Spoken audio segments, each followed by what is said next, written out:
Vamos ao texto sagrado? Por favor, abra sua Bíblia comigo na carta que Paulo escreveu aos Efésios. Se você tem alguma dificuldade,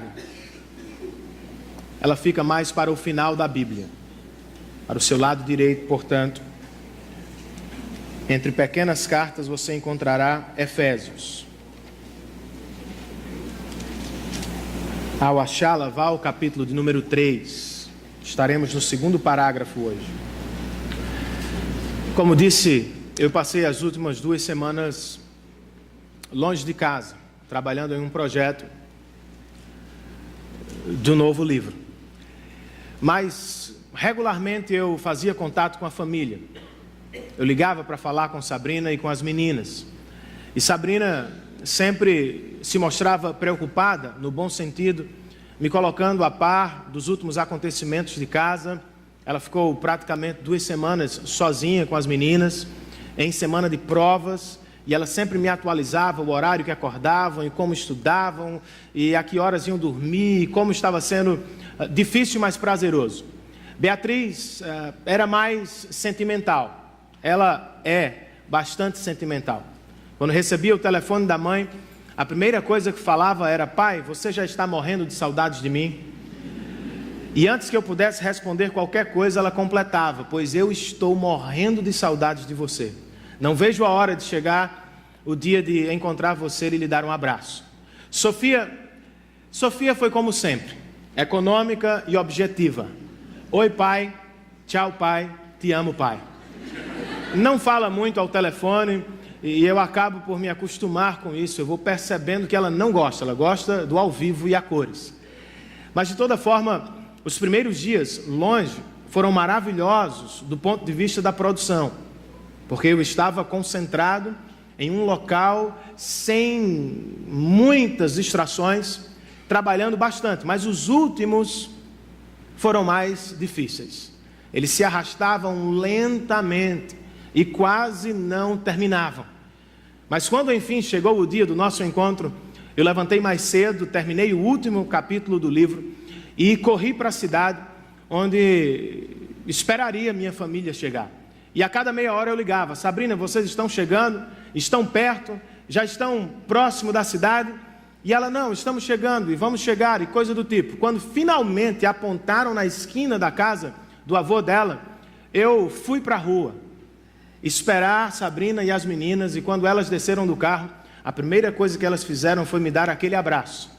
Sabe aquele abraço que você pensa internamente: eu queria que ele nunca acabasse? Maravilhoso. Ele falava, abraços falam, vocês sabiam disso, né? Os abraços comunicam o que está dentro do nosso coração.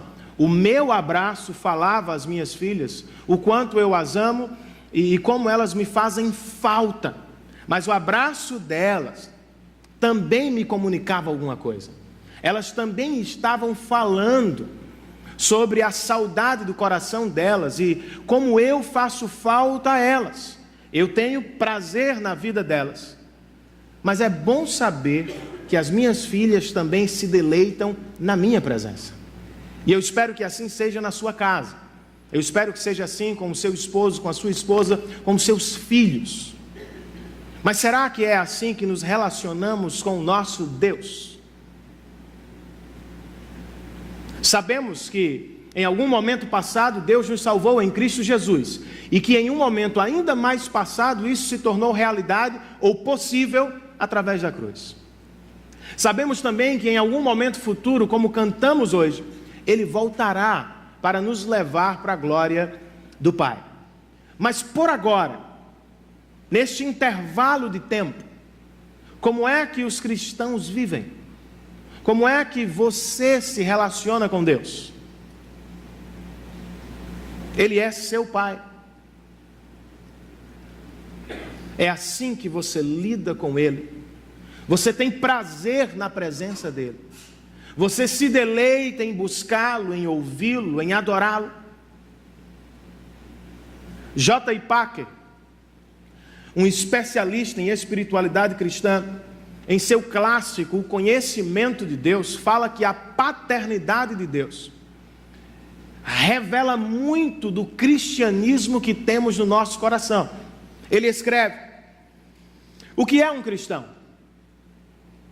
A pergunta pode ser respondida de várias maneiras, mas a resposta mais rica que conheço é que um cristão é alguém que tem Deus como Pai. Se você quiser avaliar quanto uma pessoa entende do cristianismo, descubra que impacto tem o fato de ser ela um filho de Deus e de ter ela Deus como Pai. Se esse fato não encoraja e controla, por exemplo, sua adoração, sua oração e posteriormente toda a sua perspectiva de vida, isso significa que essa pessoa absolutamente não entende muito bem o cristianismo. O contexto que vamos estudar, basicamente o que eu quero é apresentar caminhos que o levarão à experiência do deleite máximo na presença do seu Deus, a quem, de maneira singular, dentre todas as religiões, você pode chamar de Pai, Paizinho querido do nosso coração. A salvação não nos foi dada apenas para o conhecimento intelectual, mas ela foi nos dada também para o deleite do nosso coração. Vamos ler o texto? Efésios capítulo 3, do verso 14 ao 21.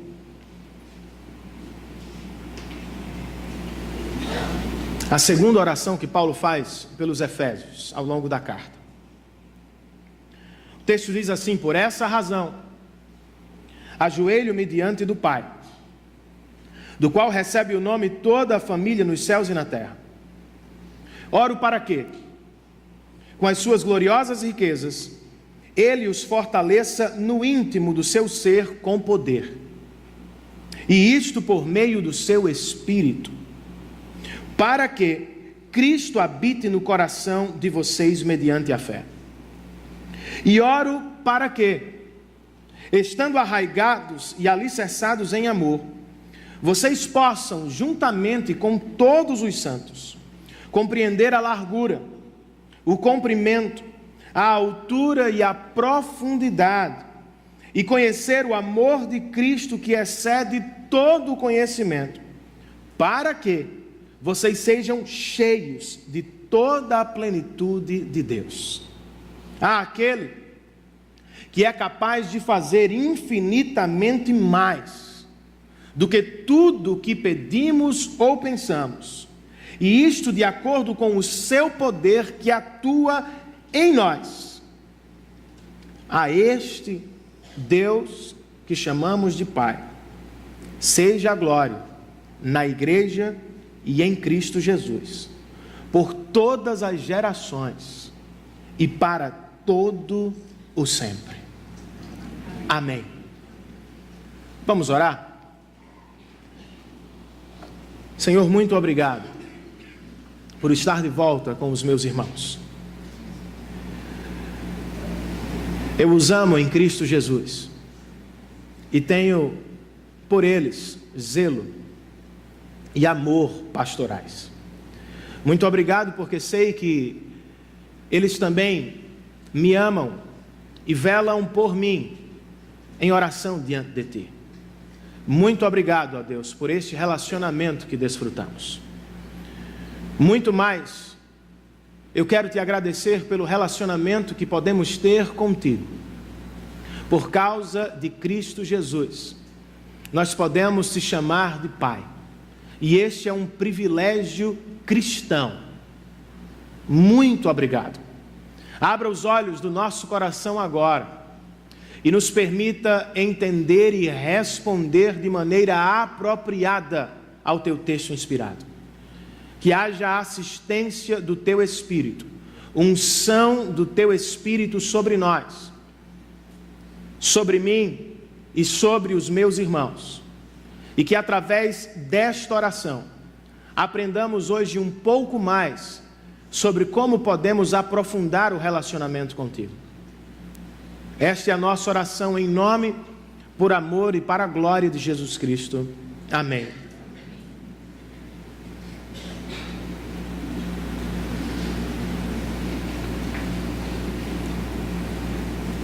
Os versos 14 e 15 deste texto formam uma espécie de introdução. É a base sobre a qual, ou a partir da qual, Paulo ora. Por que Paulo pode orar a Deus? O texto começa com a expressão "por essa razão". Se você voltar ao verso 1 do mesmo capítulo, outra vez você vai encontrar a expressão "por essa razão". Paulo ora por essa razão. Que razão é essa que está no passado ou atrás? É a obra da reconciliação, feita por Deus na pessoa e no sacrifício de Cristo Jesus. É sobre ela que ele discorre ao longo de todo o capítulo 2. E é também sobre ela que ele fala também no capítulo 3, ou na primeira metade do capítulo 3. Por causa desta obra de reconciliação, há dois efeitos sobre os quais Paulo fala dentro desta seção. Há um resultado geral e outro específico. Por causa da obra da reconciliação, diz Paulo no capítulo 2, agora, judeus e estrangeiros formam uma só família chamada igreja. Não há barreira mais entre eles e Deus, e não há barreiras entre eles. Independentemente da nacionalidade, os cristãos se reúnem dentro da mesma família, sem barreiras raciais, para adorar o Pai. Outro efeito desta obra da reconciliação é específico. Por causa dela, ao longo do capítulo 3, Paulo diz, por causa dela, eu sou ministro do Evangelho, ou da reconciliação, para abençoar os estrangeiros.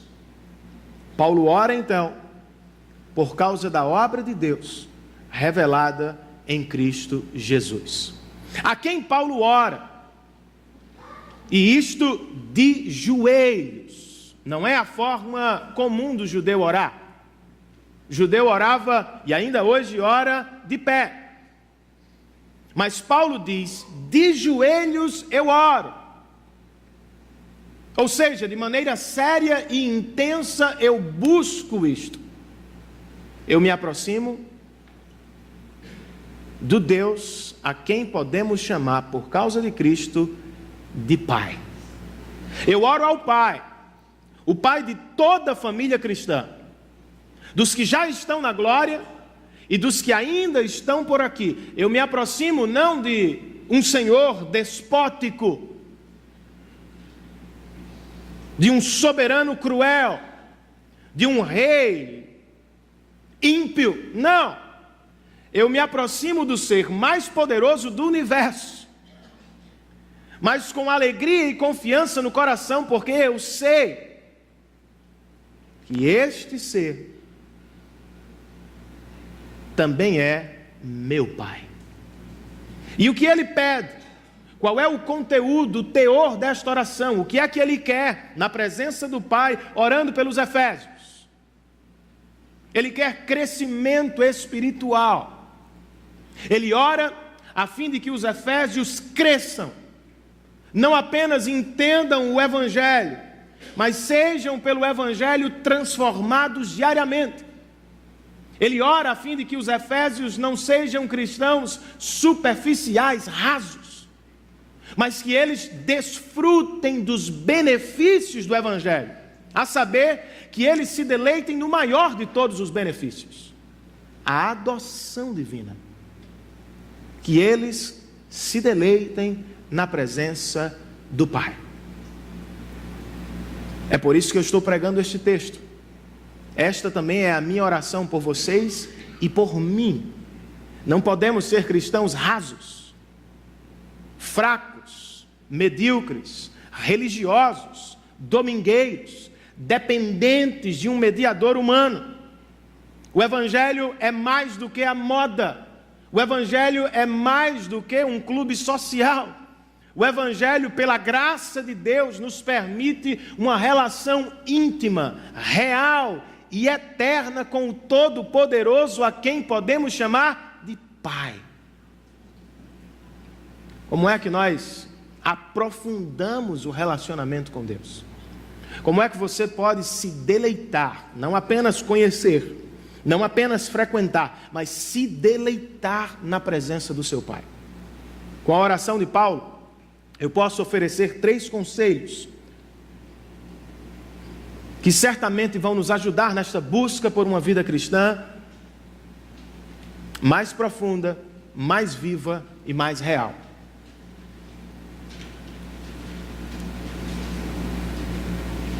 O primeiro deles é: deleite-se no Pai, através da experiência pessoal com Deus. O apóstolo começa a sua oração com verso 16: oro para que, com as suas gloriosas riquezas, Ele os fortaleça no íntimo do seu ser com poder, por meio do Espírito, para que Cristo habite no coração de vocês mediante a fé. Notem a repetição da expressão para que. Ela aparece 2 vezes, indicando, portanto, 2 petições. Elas, no entanto, não são antagônicas, contrárias, não caminham para lados opostos. Elas são semelhantes, estão lado a lado e apontam, na verdade, para a mesma experiência. Usando palavras diferentes, como que para enfatizar o que quer, Paulo pede 2 vezes por uma mesma experiência, a experiência interior e espiritual da habitação de Cristo Jesus. Até aqui tudo bem, mas quem sabe você começa a se perguntar: mas ele já não habita os cristãos?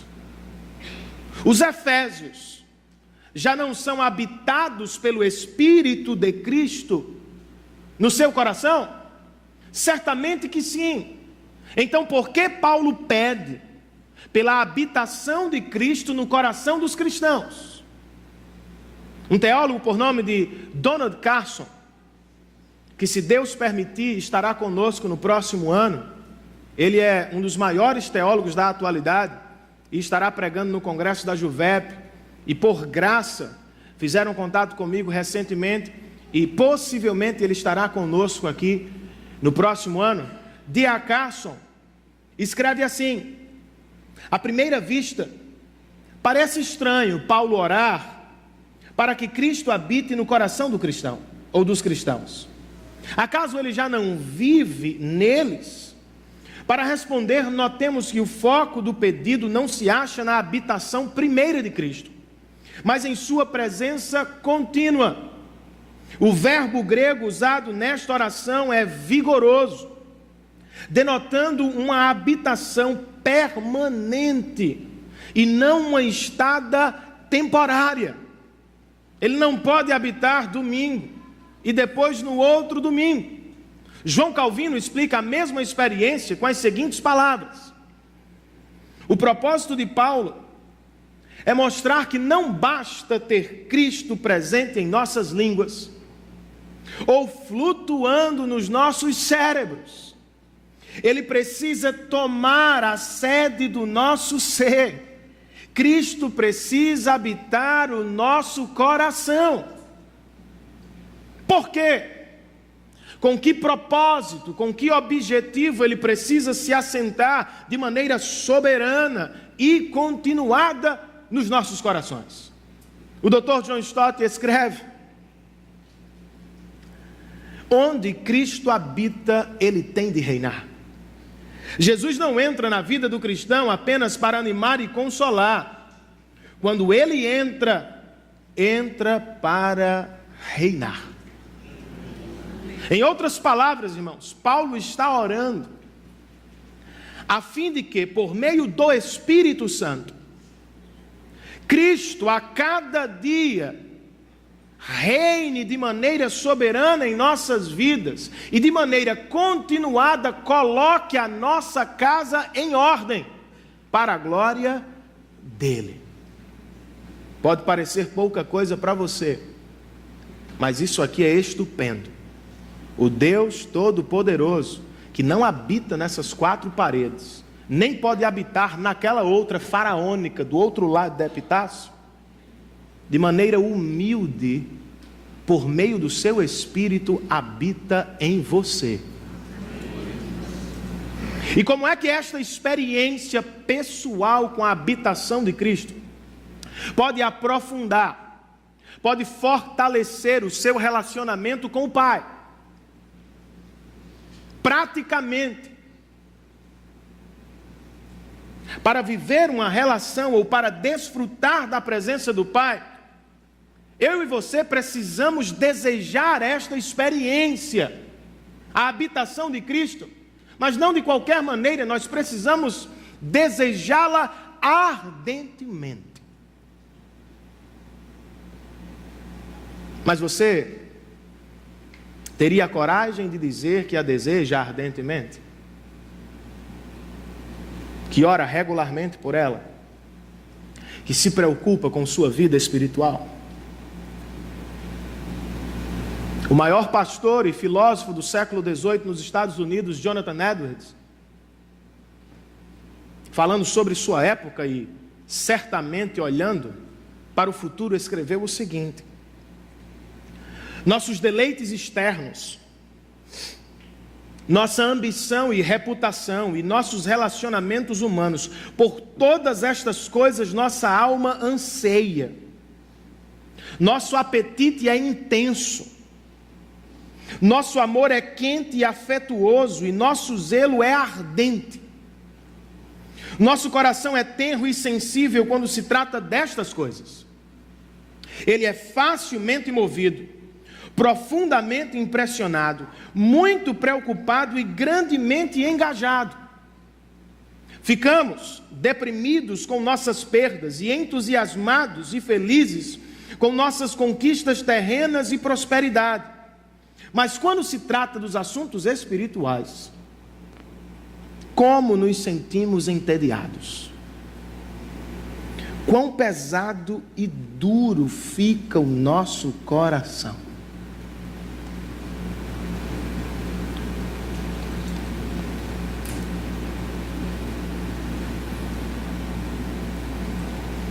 Por que é assim, irmãos? Porque vibramos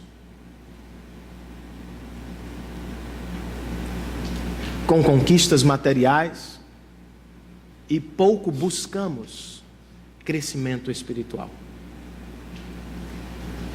Porque pela fé eu gritarei de alegria quarta-feira, quando São Paulo enfrentar o time da Colômbia e passar para a final da Libertadores, eu creio.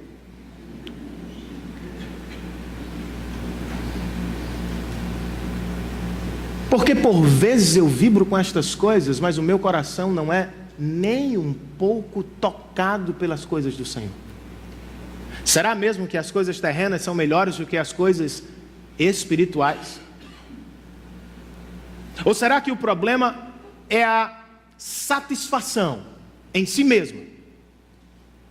O que há de errado conosco? Porque nos alegramos tanto com as coisas passageiras e terrenas, e é tão difícil velar com o Senhor em oração, ler as Escrituras, escutar um longo sermão. Por que estas coisas são difíceis? C.S. Lewis, escrevendo no século passado, ilustrou este problema de maneira brilhante. Ele escreve o seguinte: nós somos criaturas ambíguas, que perdem tempo com bebida, sexo e ambição, enquanto a alegria infinita nos é oferecida no Evangelho. Somos como uma criança ignorante, que quer continuar fazendo tortas de lama em seu quintal, porque não imagina o que significa um convite para férias na praia. Nosso problema, diz ele, não é a satisfação que buscamos. Nosso problema é que nos damos por satisfeitos com muito pouco. Para ilustrar isso, em João 6, O evangelista registra o milagre da multiplicação dos pães e peixes. Vocês se lembram disso? As pessoas ficam maravilhadas e, obviamente, satisfeitas, e pensam que aquilo é o melhor que Jesus tem para oferecer. No meio daquele momento, o Senhor faz uma declaração arrebatadora. Olhando para aquelas pessoas que estão satisfeitas com o pão que Ele multiplicou, Jesus diz assim: eu sou o pão da vida, e aquele que vem a mim nunca mais terá fome, aquele que crê em mim nunca mais terá sede. Perceba, no entanto, que Jesus não condena a satisfação material. Ele criou o mundo para sugerir satisfação. Ele criou as cores, nos deu a diversidade, nos permitiu culturas, músicas, literaturas diferentes para nos ajudar com a satisfação. Contudo, nada neste mundo, por mais belo que seja, por mais prazeroso que seja o nosso paladar, pode durar para sempre. O pão desta terra não tem o poder para satisfazer. Somente o pão que desceu do céu em Cristo Jesus pode encher sua vida de alegria verdadeira. Então o problema não é a sua satisfação, não é a sua busca por satisfação. O problema é onde você a busca. Se busca em uma pessoa, você vai sofrer. Se busca em uma experiência, você vai chorar. Se busca na carreira profissional, você vai se decepcionar. Mas se ardentemente você der ouvidos à palavra de Deus hoje e clamar por esta experiência espiritual, quer você tenha muito dinheiro ou pouco, quer você esteja saudável ou doente, quer você seja idoso ou jovem, eu prometo a você, por causa dele, você será satisfeito para a glória do Pai. Outra maneira de acentuar ou de aprofundar o nosso relacionamento com o Pai, através desta experiência espiritual, irmãos, é a oração. É o que Paulo está fazendo pelos Efésios. Paulo está de joelhos, levando a sério o crescimento espiritual deles. E notem isso, Paulo não pede pelas casas deles. Paulo não ora pela saúde deles. Paulo não ora pelo dinheiro deles. Paulo não ora pela longevidade deles, não. O que ocupa a mente e preocupa o coração de Paulo é o interior deles. Eu oro para que o Espírito os encha de poder e para que Cristo finque morada no coração de vocês. Por que cristãos oram, irmãos? Muito provavelmente você aprendeu a orar por coisas. E você entendeu a oração, assim como eu inicialmente, como se ela se tratasse de uma lista de pedidos. Como se o Senhor não soubesse do que precisamos. Nós oramos para informar Deus sobre o que queremos. Como se no céu Ele estivesse anotando os nossos pedidos, como se fosse ignorante, ou estivesse alheio às nossas necessidades. Mas Jesus disse aos seus discípulos: o Pai conhece as necessidades de vocês, antes de vocês mencionarem qualquer uma delas. Cristãos não oram para informar Deus. Biblicamente, cristãos oram para se encontrar com Deus. Cristãos oram não para ter bênçãos de Deus. Cristãos oram para desfrutar da presença da grande bênção, o próprio Deus. Foi o que Jesus ensinou aos discípulos. Em Mateus 6, Ele disse aos discípulos: vá para seu quarto, feche a porta e ore a seu Pai que está em secreto. E seu Pai que vê em secreto o recompensará. Separe um tempo e um espaço físico. Tranque a porta e vá àquele que está em secreto esperando você. E lá naquele lugar, naquele momento, Ele vai recompensá-lo sobremaneira. Talvez não atendendo todas as suas orações, mas a presença dEle lhe será mais do que suficiente. Precisamos orar mais, irmãos, para estar mais com Deus. Janeiro do próximo ano vamos fazer uma série sobre o jejum, resgatando esta prática tão importante da vida cristã. Mas de antemão eu posso lhe adiantar, jejum não tem a ver com barganha. Deus não pode ser comprado. Pode jejuar mais do que o próprio Cristo, mais do que Moisés. Passe aí 1 ano sem comer. Eu acho que é o que eu estou precisando fazer. Pior que não, gente, eu como pouco. Mas não sei o que é que está acontecendo comigo, não. De toda forma, eu acho que eu preciso jejuar. Mas não por isso, irmãos. Dieta você faz pela sua saúde física. Você não jejua para comprar Deus, para negociar. De acordo com o próprio Jesus, jejum significa saudades do Pai. Eu tenho tanta vontade de estar com Ele que eu sou levado a abrir mão da própria comida, ou da televisão, ou do passeio, ou do hobby, ou disso ou daquilo, porque eu quero estar com Ele. Isso é o melhor da vida cristã, e não o que Ele pode fazer por você em 70, 50, 80 anos de vida. Primeiro conselho então, a partir desta oração: deleite-se no Pai através da experiência pessoal.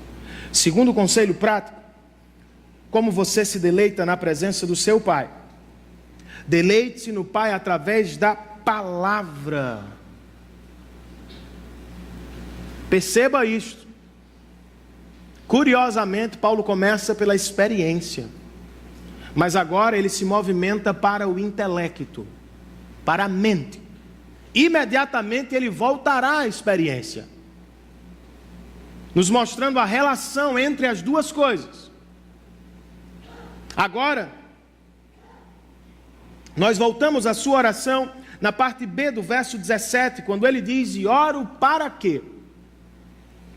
Estando arraigados e alicerçados em amor, vocês possam juntamente com todos os santos compreender a largura, o comprimento, a altura e a profundidade, e conhecer o amor de Cristo, que excede todo o conhecimento, para que vocês sejam cheios de toda a plenitude de Deus. Perceba os dois verbos que dominam estes versos: compreender e conhecer.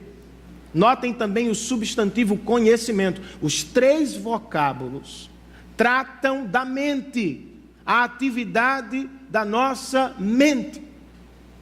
Paulo não quer que os efésios sejam emocionalistas, fiquem o tempo inteiro no culto, ou em casa, ou no trabalho, ou na rua, sentindo, não. Paulo quer que eles sintam, sim, a presença do Pai, mas Paulo também quer que eles entendam a presença do Pai. Paulo quer que eles conheçam a obra do Pai em Cristo. Paulo espera que eles estudem o Evangelho para saber o que Deus fez por eles. As duas coisas caminham juntas. E de acordo com Paulo, há muito pano para manga. Porque o Evangelho, o amor do Pai revelado na obra de Cristo, se estende para 4 dimensões diferentes.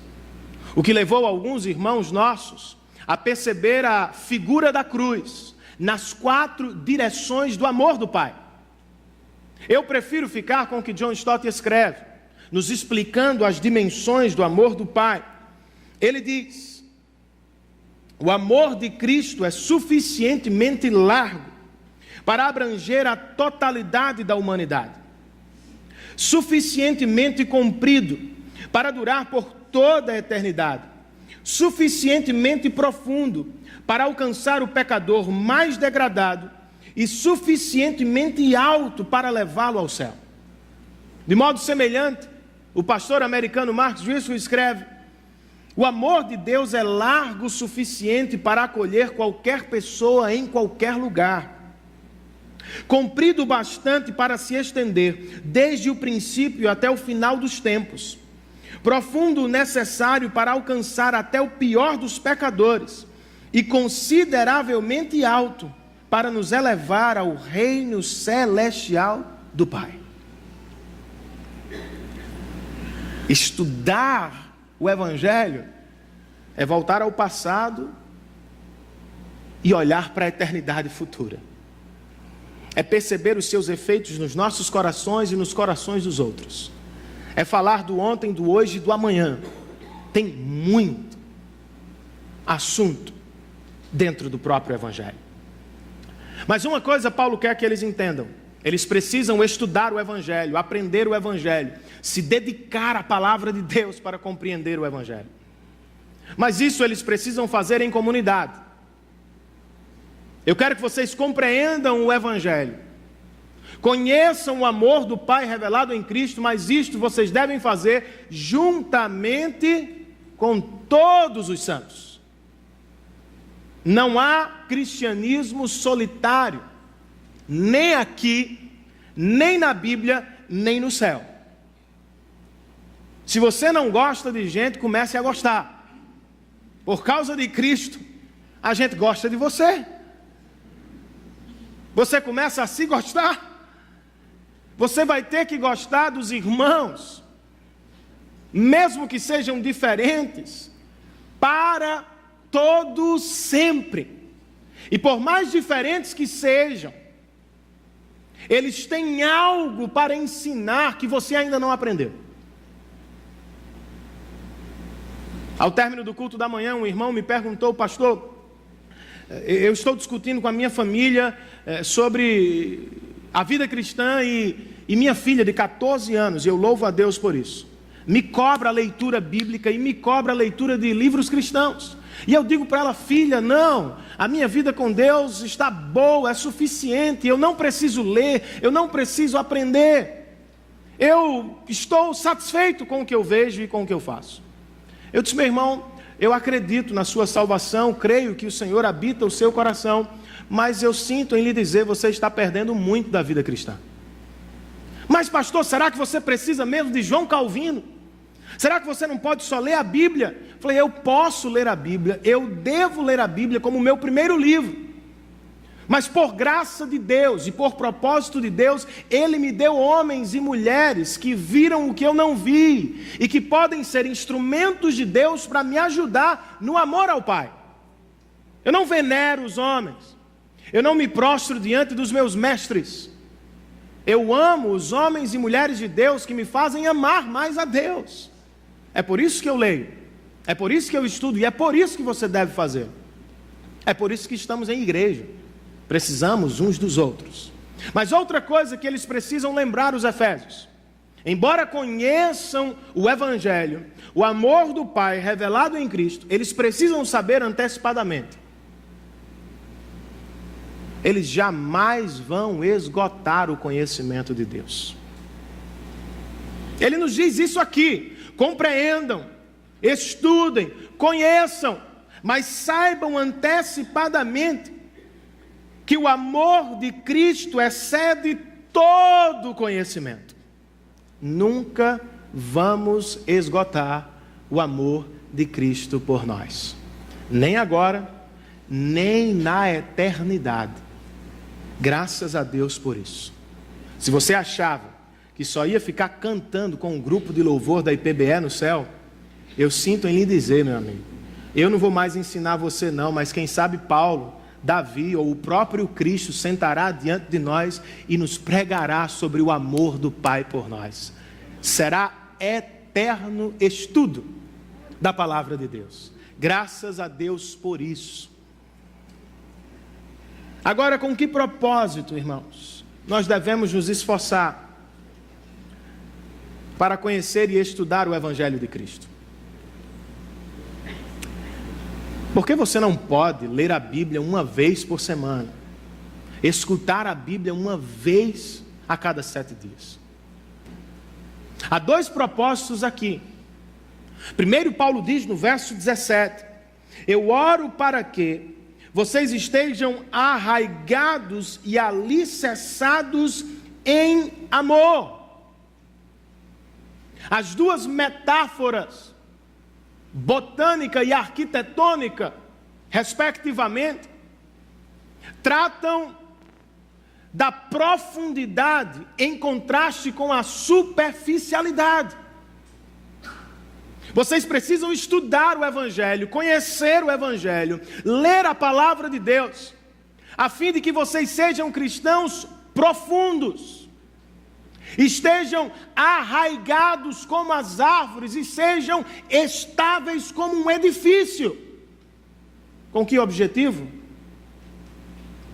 Outra vez eu cito João Calvino, que escreve o seguinte: muitos possuem um tênue matiz do amor, mas esse tipo de amor facilmente seca e se esvai, visto que suas raízes não são profundas.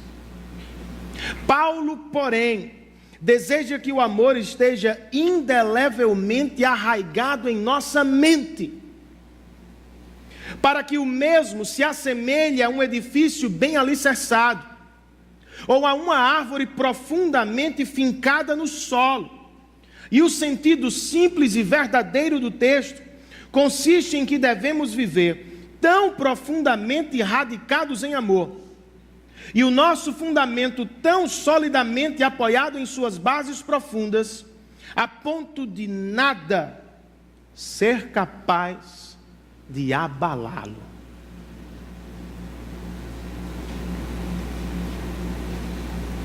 Sem o estudo da palavra de Deus, sem a profundidade da palavra de Deus, você é um prato cheio para os ventos falsos de doutrinas.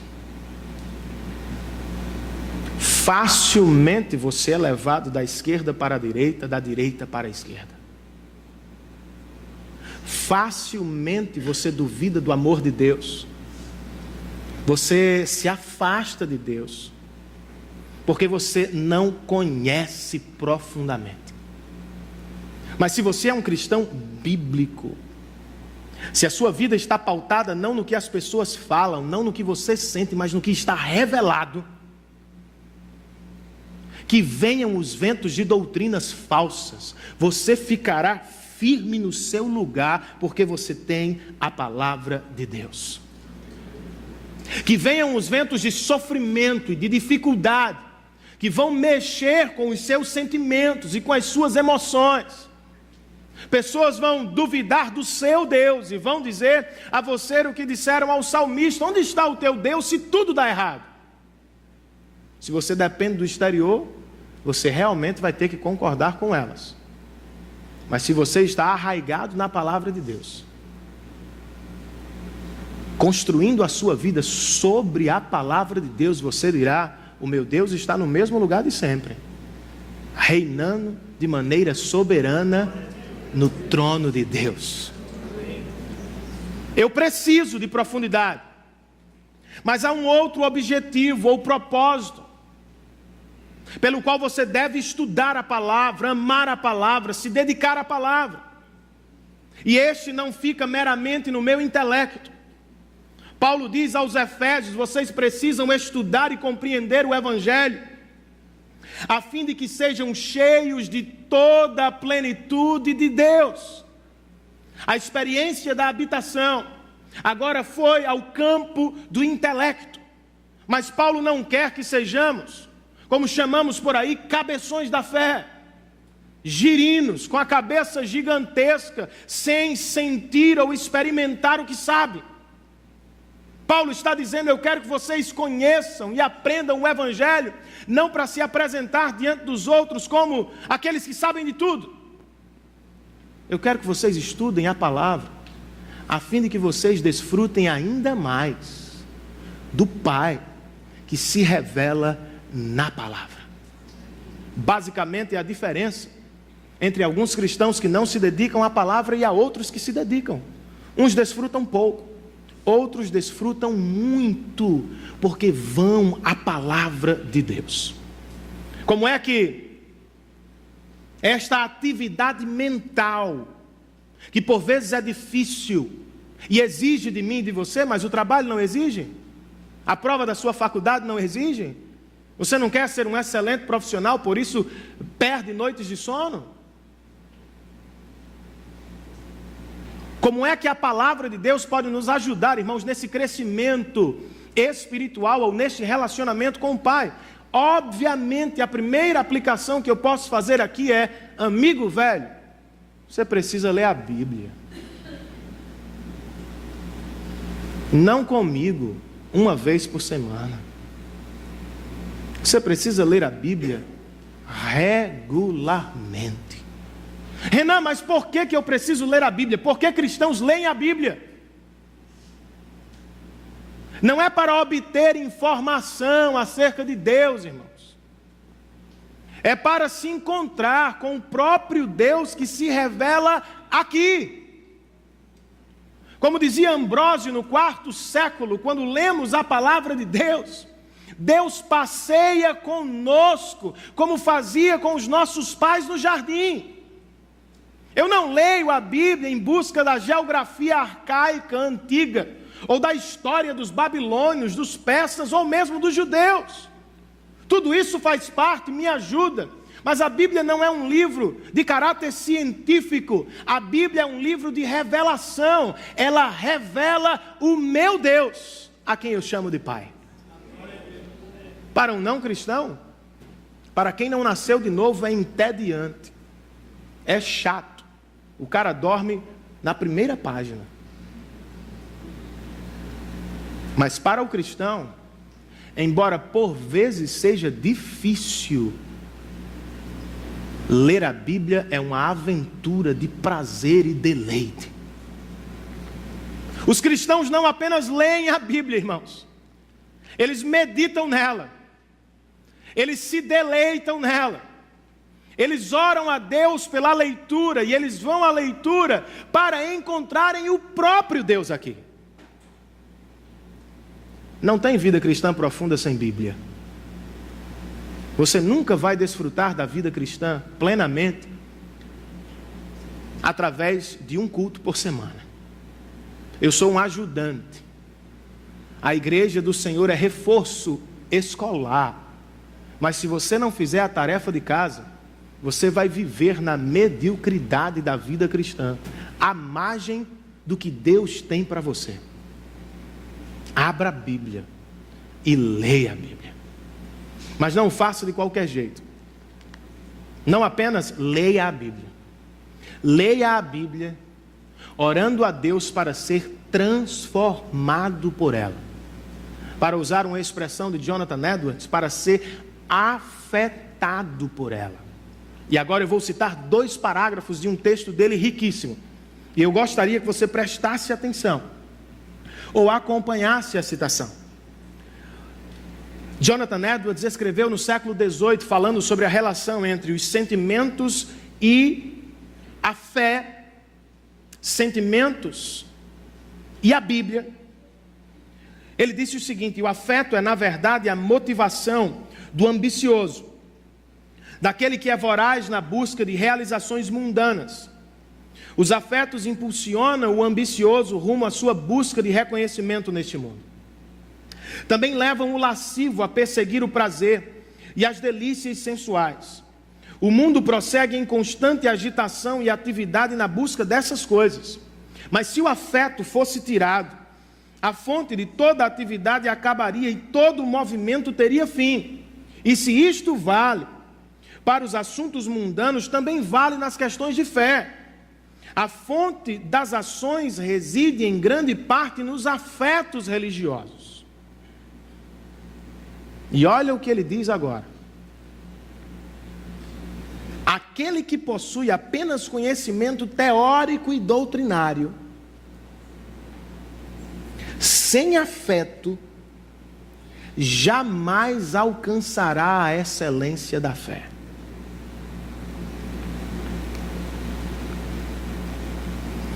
Ouso afirmar, continua ele, que jamais ocorrerá mudança de natureza religiosa se os afetos não forem tocados. Sem isso, nenhum ser humano natural buscará com seriedade a salvação. Não haverá luta com Deus por oração ou em oração por misericórdia. Ninguém se humilhará aos pés de Deus sem ter visto por si mesmo sua própria decadência.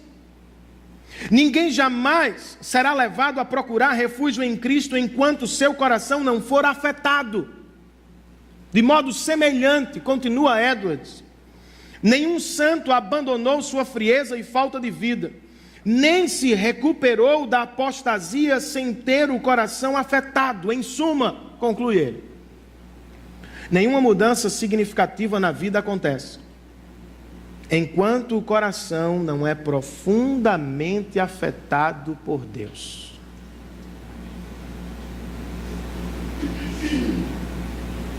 Vida cristã profunda, viva, não é para quem lê a Bíblia uma vez por semana. Mas também não é para quem lê a Bíblia religiosamente todos os dias, sem interesse. Vida cristã profunda é para aqueles que se aproximam da Bíblia diariamente, com a expectativa ardente no coração de ser por Ele que se revela na Bíblia, transformado e afetado para a glória do Pai. Sendo assim, não leia a Bíblia de qualquer maneira. Não leia a Bíblia apressadamente, não leia a Bíblia sem oração, não leia apenas. Venha a palavra de Deus, desejando ser encontrado por Ele, como o leão que murmura silenciosamente, antes de alcançar sua presa. Venha ardendo por dentro, como a corça que a quilômetros das águas correntes começa a sentir prazer pelo encontro com as águas. Venha sabendo que este livro revela uma pessoa viva, poderosa e amorosa, e que quando lendo este livro os céus tocam a terra, o divino está perto de você, e por causa de Cristo Jesus ele caminha ao seu lado. Não se aproxime de qualquer jeito, pois o que vai transformar a sua vida de medíocre a vida verdadeira no Senhor, de superficial a profunda, não é o número de vezes que você lê, é como você se aproxima do Senhor. Por fim, irmãos,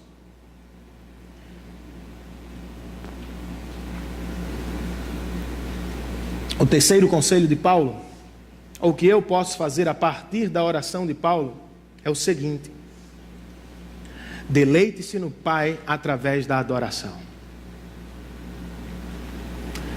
Paulo começa sua oração com uma petição. É uma petição espiritual. Mas ele termina com a adoração.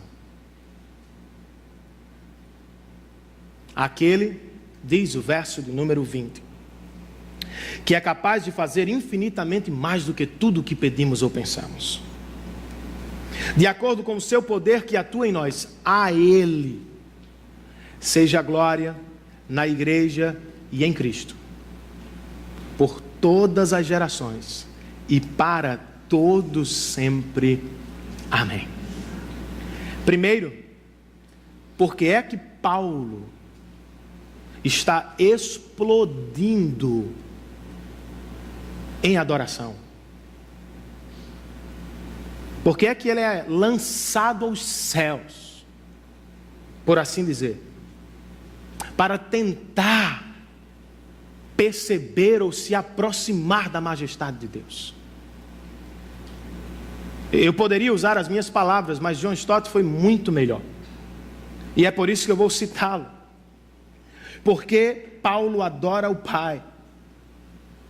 Paulo adora o Pai porque este é poderoso para fazer, pois não está ocioso inativo ou morto. Paulo adora o Pai, porque este é poderoso para fazer o que pedimos, irmãos, pois escuta as nossas orações e as responde graciosamente. Paulo adora o Pai, porque este é poderoso para fazer o que pedimos e até o que pensamos e não temos coragem de pedir. Paulo adora o Pai, porque Ele é poderoso para fazer tudo o que pedimos ou pensamos, uma vez que é capaz de realizar tudo. Paulo adora o Pai, porque Ele é poderoso para fazer mais do que tudo o que pedimos ou pensamos, pois suas expectativas são mais altas do que as nossas. Paulo adora o Pai, porque este é poderoso para fazer infinitamente mais do que pedimos ou pensamos, pois sua graça não nos é dada por medidas racionadas, e simplesmente, por ser um Deus de superabundância, não há limites àquilo que Ele pode fazer. É por isso que Paulo adora o Pai.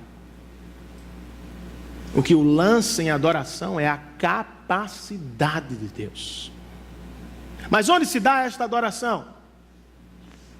De acordo com Paulo, a Ele seja a glória na igreja e em Cristo Jesus. Aos atletas seja a glória nos estádios e ginásios do mundo. Aos atores seja a glória no cinema e nos teatros do mundo. Mas ao nosso Pai, por decisão dele, seja a glória na igreja. De acordo com o mesmo capítulo, verso de número 10, uma razão para a existência desse rebanho é comunicar ao mundo a multiforme sabedoria do Pai. Nós existimos, IPBE, para ser, por assim dizer, um teatro da glória do nosso Deus. Mas Paulo diz que isso se dá também em Cristo Jesus. A igreja é o teatro que dá glória a Deus no mundo, mas isto ela faz por relembrar, cantar e pregar sobre o personagem principal da história da redenção. Ela adora o Pai, centrando a sua vida, o seu culto e a sua existência na pessoa bendita de Jesus Cristo. Não é de qualquer jeito. Não é adorando homens, não é realizando projetos, não é exaltando o seu próprio nome, é exaltando o nome de Cristo, é dando luz ao nome de Cristo, é gritando as glórias de Cristo às pessoas que nos cercam. Por quanto tempo vamos adorar ao Pai? Os jogadores recebem glória por 1, 2, 3 décadas. Alguns artistas, dotados pela graça comum, recebem glória por 1, 2, 3 séculos. Mas o nosso Pai, diz Paulo, a Ele seja glória na igreja e em Cristo, por todas as gerações e para todo o sempre. Os homens são como estrelas cadentes. O nosso Deus permanece brilhando para sempre. Para usar as palavras de John Piper, os melhores dos homens são apenas meteoros no céu da história. Eles duram 1/3 de um segundo e depois se vão, mas o nosso Deus é como o sol. De geração a geração, Ele se levanta, brilhando sobre o justo e o injusto, e sua glória jamais desaparece. Paulo adora o Pai por sua capacidade, adora o Pai na igreja e por causa de Cristo. E ele faz isso agora, antes e continuará fazendo depois, porque a glória do Pai jamais deixará de brilhar. Como é que a adoração pode nos ajudar no relacionamento com o nosso Pai, irmãos? Eu acredito que aqui ela ressalta dois aspectos. Um é litúrgico e o outro é ético. Um se dá agora, ou no nosso culto particular, e o outro se dá quando formos ao trabalho ou à escola amanhã. Nós adoramos ao Pai quando nos reunimos em família maior ou família menor e simplesmente louvamos o seu nome. Falamos bem das suas obras. Cantamos e admiramos a sua beleza. Todos os homens louvam. C.S. Lewis, falando sobre os Salmos, escreveu: o mundo está cercado de louvor. Amantes elogiam seus amados e suas amadas. Leitores elogiam seu poeta preferido. Caminhantes elogiam o campo. Jogadores elogiam seus jogos favoritos. Há ainda o louvor ao clima, aos vinhos, aos países, aos atores, aos carros, aos cavalos, às faculdades, a personagens históricos, a crianças, flores, montanhas, selos e insetos raros. E às vezes, é possível, até mesmo a políticos e estudiosos. Isto é inato. Por quê? Por que louvamos? Por que admiramos? Porque falamos das belezas que nos cercam. Ele continua: penso que temos prazer em louvar o que apreciamos, porque o louvor não somente expressa, também complementa a apreciação. Ele é a própria consumação da apreciação. Quando amantes, por exemplo, dizem um ao outro o quão belo ele ou ela é, não o fazem apenas por dever, fazem porque o prazer é incompleto até que seja expresso.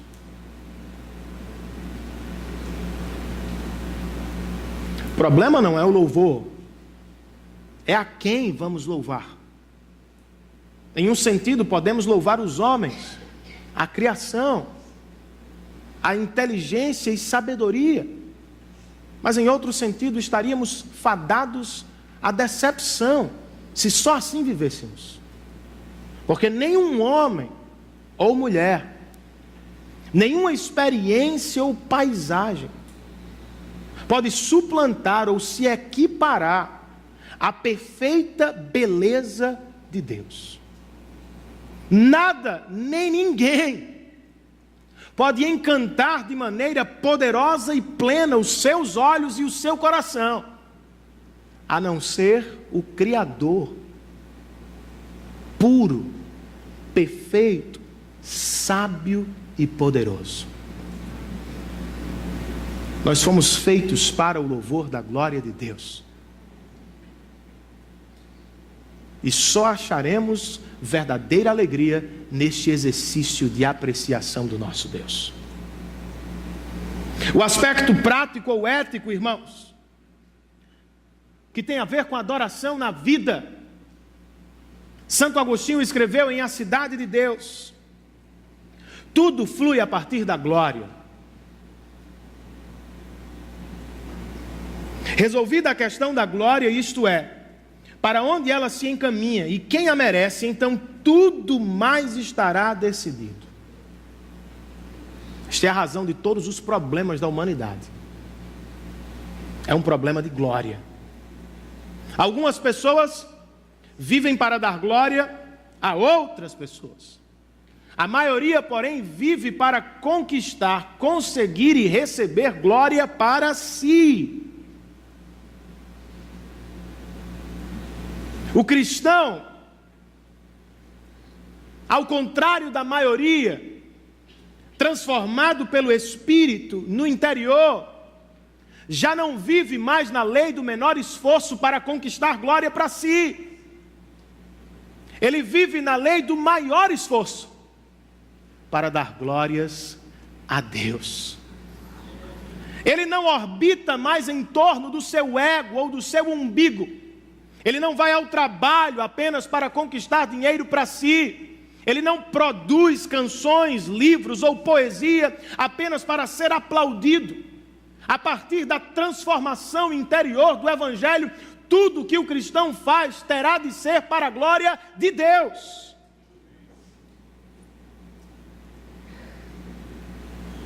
E quem vive assim, irmãos, para a glória de Deus, vive melhor. Porque por graça conhece melhor. Porque é que Paulo canta, adora ao Senhor, porque Ele é capaz de fazer infinitamente mais.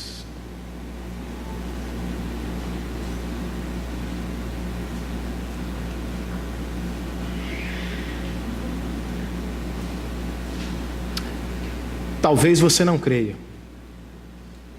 Eu creio que o terceiro culto da nossa igreja terá êxito. Porque eu posso, porque eles podem, porque vocês podem. Não. Porque Ele é infinitamente poderoso para fazer muito mais. Porque eu creio na plantação da igreja em Joinville. Porque uma igreja em João Pessoa pode plantar uma igreja em Joinville, irmãos. O Sul é muito mais rico.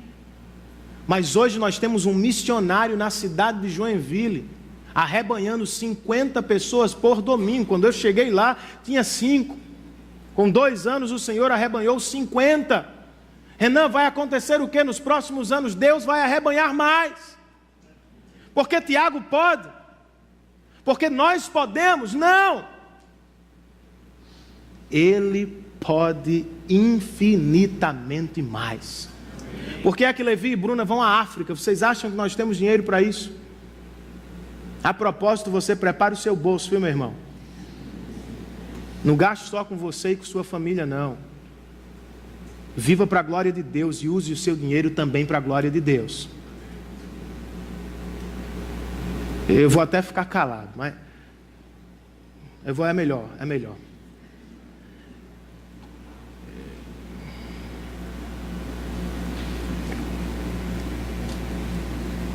Sair do texto geralmente complica, mas dá vontade às vezes.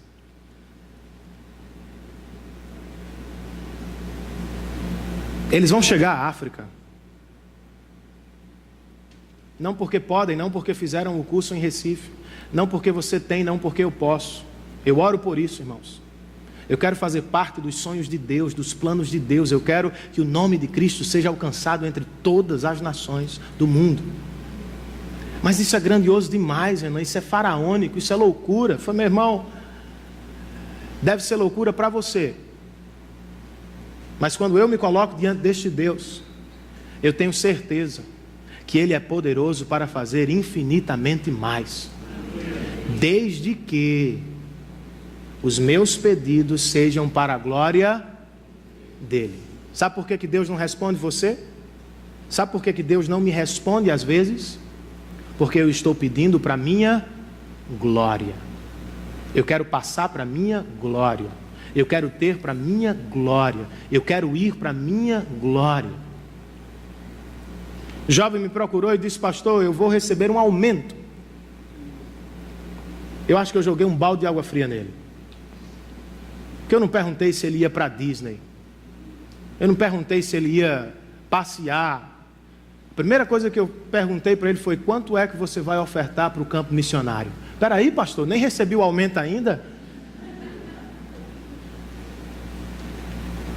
Não tem problema, irmãos, desfrutar das bênçãos lícitas que Deus nos deu. Mas sempre será um problema não reparti-las com a causa do Senhor.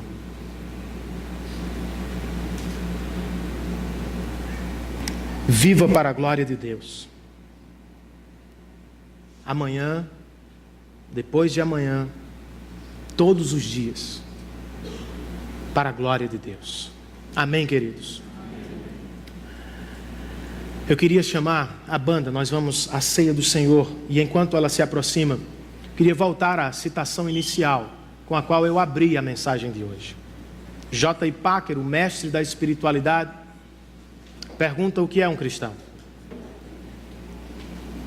A pergunta pode ser respondida de várias maneiras, mas a resposta mais rica que ele conhece, hoje um senhor de idade avançada, é que um cristão é alguém que tem Deus como Pai. Você tem? É assim que você se aproxima dele?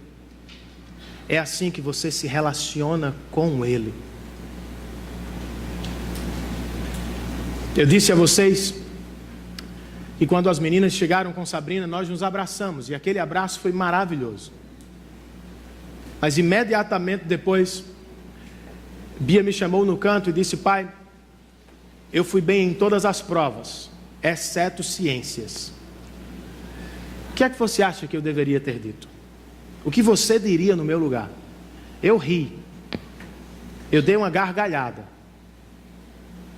e olhei para ela e disse: Bia, pelo amor dos meus filhinhos ou das minhas filhinhas, eu estou há 2 semanas longe de vocês, eu não quero me preocupar com ciências agora. Eu quero aproveitar a chegada de vocês. Ela riu comigo e deve ter pensado lá no íntimo: meu pai é louco, porque lá na escola o menino está apanhando agora porque tirou uma nota isso ou porque fez aquilo. A vida é mais do que isso, irmãos. A vida não é só obrigação, não é só conquista, não é só meritocracia. Pelo amor de Deus, libertem-se dessa tirania. E libertem seus filhos também. É óbvio que em algum momento nós nos preocuparemos com isso. Mas a presença da minha filha é melhor do que isso. Estar com ela é muito mais do que isso. Quem sabe você está longe do pai hoje. Ou quem sabe fracassou em algumas provas e não se sente apto ou digno para se aproximar. Não vou fazer isso não, que é chato, né? Eu ia dizer: toque aí a pessoa que está do seu lado. Mas não faço isso não. Mas saiba, quem está do seu lado também é indigno. Quem está aqui também é indigno. Mas hoje eu e você podemos nos aproximar do Pai por causa do Filho. Ele passou na prova por você. Ele acertou onde você errou.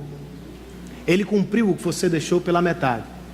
E ele se sacrificou completamente, a fim de que você desfrutasse plenamente da presença do Pai. Aproxime-se hoje sem medo desta mesa, que existe não como uma instituição humana, mas como uma ordem do próprio Cristo, Deus encarnado. Um meio de graça para despertar seu coração, para reavivar sua fé, a fim de que você viva plenamente e desfrute intensamente a presença do Pai. Vamos à mesa do Senhor? Os presbíteros presentes, os diáconos na escala, por favor. Nós vamos celebrar na presença de Deus.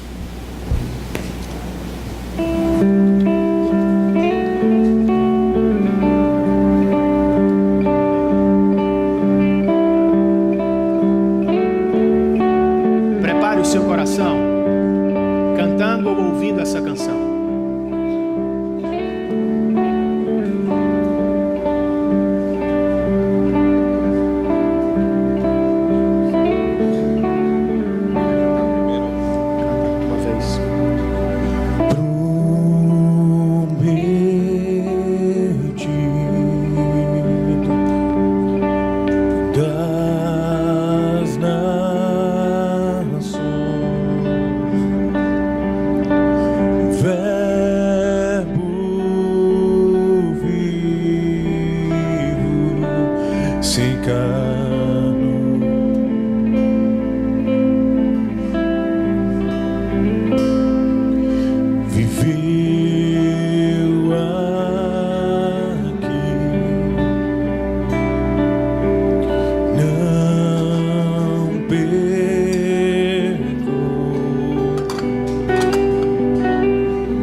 pela obra que o Senhor fez na cruz do Calvário. Nós nos achegamos na tua mesa com um coração contrito, com um coração quebrantado, por saber que não merecíamos. Não estamos chegando a essa maravilhosa mesa, não estamos perto desses preciosos, desses santíssimos elementos, por nossos próprios méritos, por nossos próprios esforços. Não fomos nós mesmos que nos trouxemos até aqui, não foram as nossas pernas que nos trouxeram até essa mesa tão honrosa, tão magnífica, mas foi nos teus braços que chegamos até aqui. Aleluia. Foi pelos teus méritos que chegamos até aqui. Senhor, estamos pela vida de outro, estamos pela tua vida diante desses elementos, e damos graças a ti por nos trazer a esta mesa que era somente sua, nos trazer a esta gloriosa presença de Deus, que era somente mérito seu, mas o Senhor partilhou conosco. O Senhor se agradou em trazer consigo o seu povo para perto da mesa de Deus, e nós nos achegamos, Senhor, nesta noite, para comer e para beber do teu sacrifício. Amém. E para fazer menção do Senhor, para a glória exclusiva do seu nome. Nós fazemos isso como igreja, em nome de Jesus. Amém. Nós vamos distribuir os elementos, você vai recebê-los ao mesmo tempo. Se coloque de pé quando você receber em suas mãos os elementos, e cante conosco em adoração a este Pai bendito, que nos deu seu Filho para a nossa redenção. Façamos isso enquanto cantamos esta canção.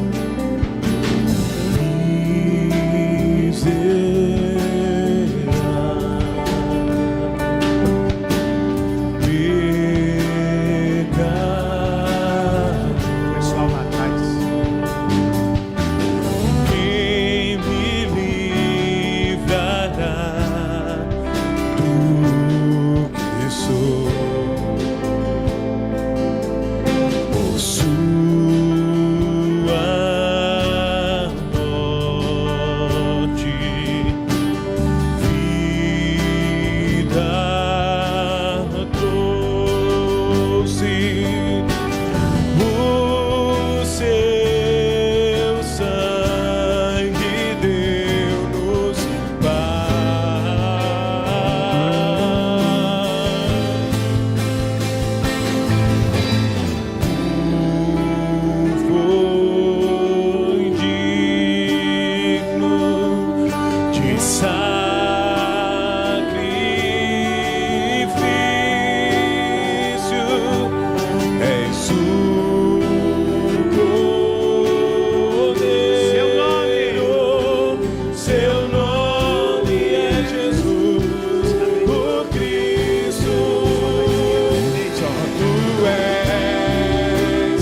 vontade nos escolher.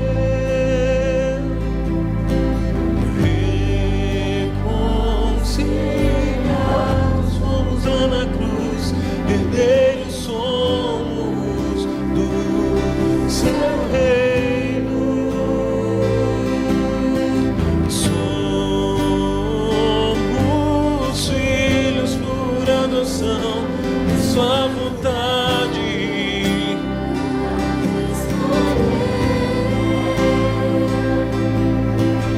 Reconciliados fomos lá na cruz, herdeiros somos do seu reino. Só tu és digno de honra,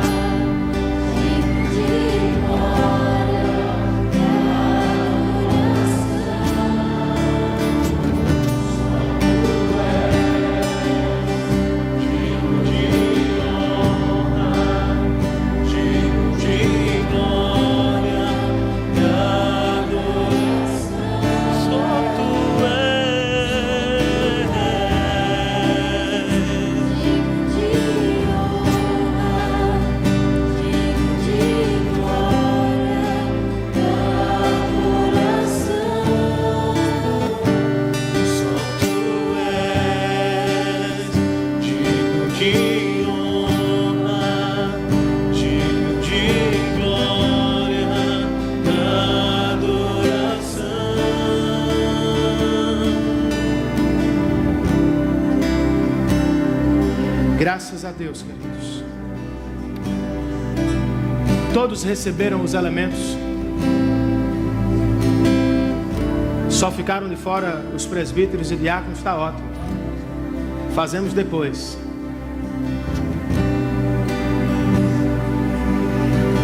Ainda tem aqui cálice. Chegou mais. Se você não recebeu e quer, por favor, levante uma de suas mãos, nós vamos até vocês. Todo mundo recebeu, me parece. Então agora os presbíteros e diáconos, por favor. Você pode fazer uma oração onde você está, de gratidão ao Senhor, pela obra de Cristo Jesus na cruz do Calvário, pelo privilégio cristão que temos de chamá-lo de Pai. Não é apenas o Senhor do universo, o Rei da glória, Ele é o nosso Pai. Consagre este momento ao Senhor.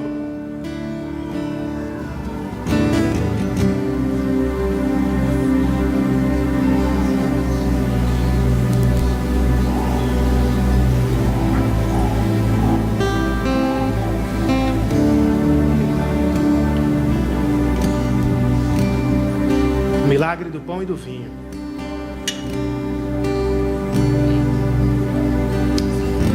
Diz o texto inspirado que na noite em que o Senhor foi traído, ele tomou um pedaço de pão, o partiu e disse aos seus discípulos: eis o meu corpo, que será dado em favor de vocês.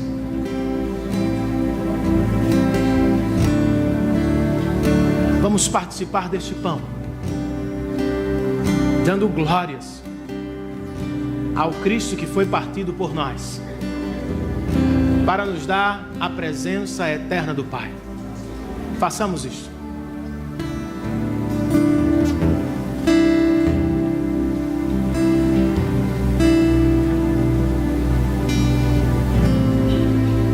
De modo semelhante, diz o texto sagrado, que o Senhor tomou um cálice com vinho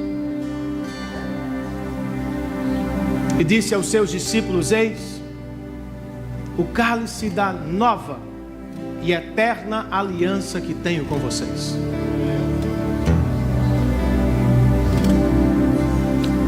Sabe por que você está aqui hoje? Por causa dele. Sabe por que você vai atravessar estas crises pelas quais passa? Por causa dele. Sabe por que você vai chegar ao final da carreira cristã? Por causa da aliança dele. Você quebra a sua, você falha contra Ele, mas de geração a geração, para todo sempre, Cristo é o mesmo. Aleluia. Participe do cálice adorando ao Cristo que venceu.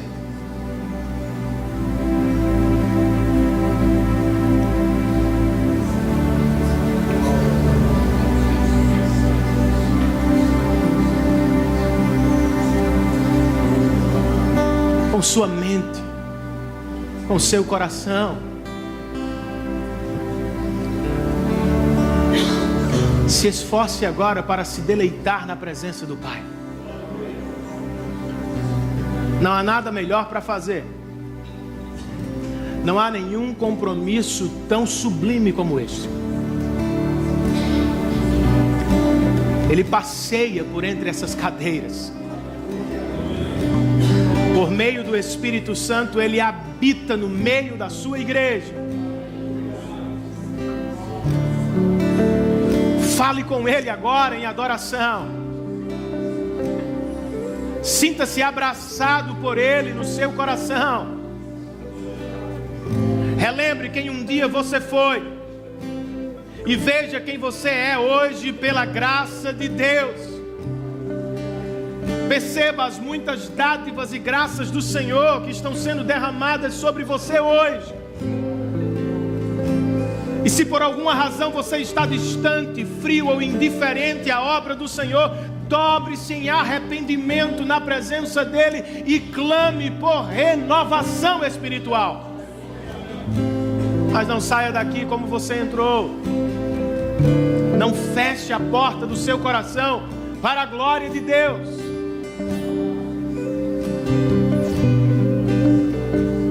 Senhor, abra os nossos olhos.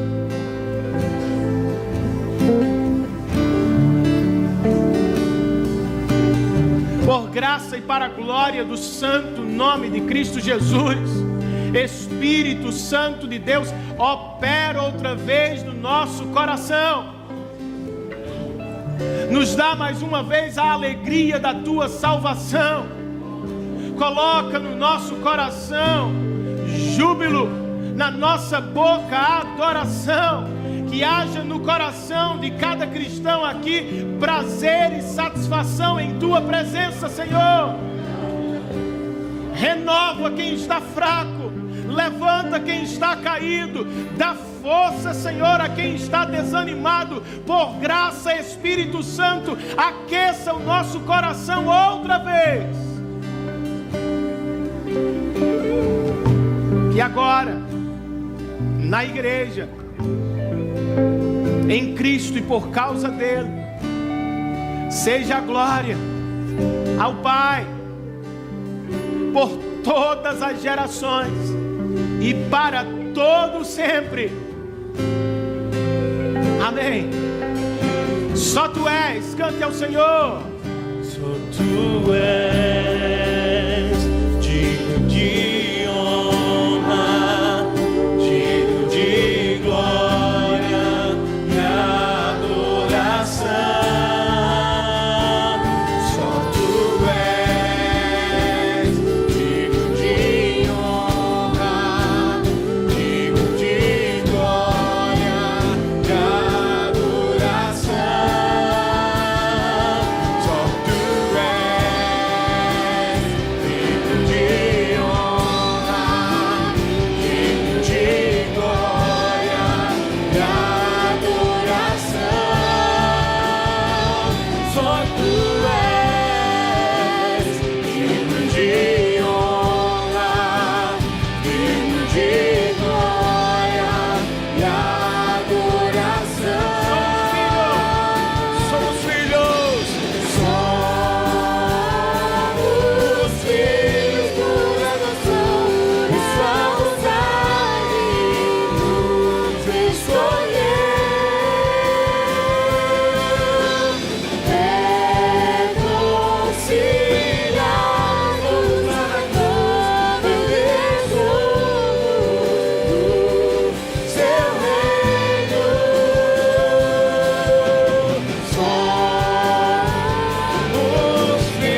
Senhor, muito obrigado, porque por graça, diz tua palavra, tu habitas no meio dos louvores. Nosso louvor é imperfeito, mas humildemente o Senhor está entre nós. Recebe a nossa adoração e capacita-nos à adoração diária, nos negócios, na escola, na família. Que vivamos em tua presença todos os dias. Nos reúna outras vezes ao longo da semana, em pequenos grupos, no nosso culto de oração, a fim de que fortaleçamos uns aos outros no Senhor. E ajuda-nos a cumprir nossa missão: viver para a glória do nosso Pai. É assim que te oramos, Senhor, em nome e por causa de Jesus. Que o amor de Deus, nosso Pai, que privilégio, irmãos, eu e você podemos chamá-lo de Pai. Que a graça maravilhosa e transformadora de Cristo Jesus, o nosso Salvador e Mediador, a comunhão, a presença, o poder interior do Espírito Santo de Deus, estejam sobre todos nós. E todos nós, a uma só voz, dizemos: amém. Que Deus nos abençoe em Cristo Jesus. Que tenhamos uma ótima semana na presença dEle. Saiamos daqui sob a bênção do Senhor.